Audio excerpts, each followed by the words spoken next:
Bonjour, je m'appelle Maxime.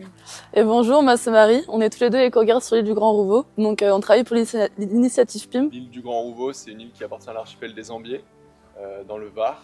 Elle appartient au Conservatoire du Littoral et elle est co-gérée par Initiative PIM et la ville de Sifour-les-Plages. Initiative PIM, c'est un projet initialement du Conservatoire du Littoral qui a été créé en 2005, qui est devenu une association indépendante en 2017 et qui appuie les gestionnaires de petites îles en Méditerranée sur la gestion de leurs îles et qui est co-gestionnaire d'une île en Méditerranée qui est l'île du Grand Rouveau où on va s'occuper de la gestion de l'île sur les volets faune-flore, restauration écologique et suivi. Comme beaucoup de gestionnaires de petites îles de Méditerranée, l'île du Grand Rouveau en fait, elle va être très sujette à la pression anthropique, notamment sur la période estivale.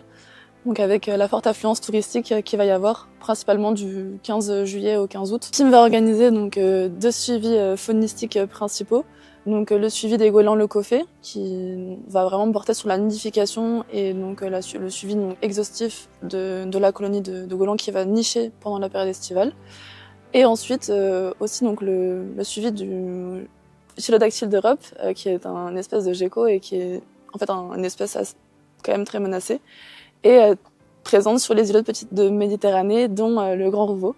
Et en partenariat du coup avec le bureau d'études Agir écologique, pour lequel il y a une thèse en cours sur le gecko.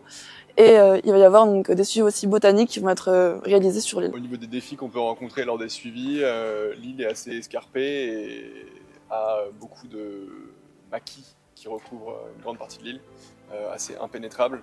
Et donc pour aller faire le comptage notamment des nids et des œufs de goélands, ça peut être compliqué. Donc quelques mesures de restauration écologique ont été mises en place sur l'île, notamment d'un point de vue espèces exotiques envahissantes. Donc là on va parler de la griffe de sorcière qui s'est vraiment épandue très fortement sur l'île. En 2012, du coup, il y a eu la première campagne d'arrachage de la griffe de sorcière. Depuis 2016, il y a une campagne d'arrachage qui est faite tous les ans pour vraiment veiller à ce que la griffe de sorcière ne reconnaisse pas le milieu après coup. Une autre action de restauration écologique qui a été menée, c'est l'éradication du rat noir, qui était très problématique sur l'île, puisque c'est une espèce très invasive qui prédatait sur les œufs de goélands. Donc en 2017, il y a eu la campagne d'éradication du rat noir, et depuis 2018, il n'y a plus de rats sur l'île. Et tous les trimestres, on repasse inspecter les dispositifs anti-réinfestation du rat noir, qui sont des box avec des petites gélules de blé empoisonnées pour les rats.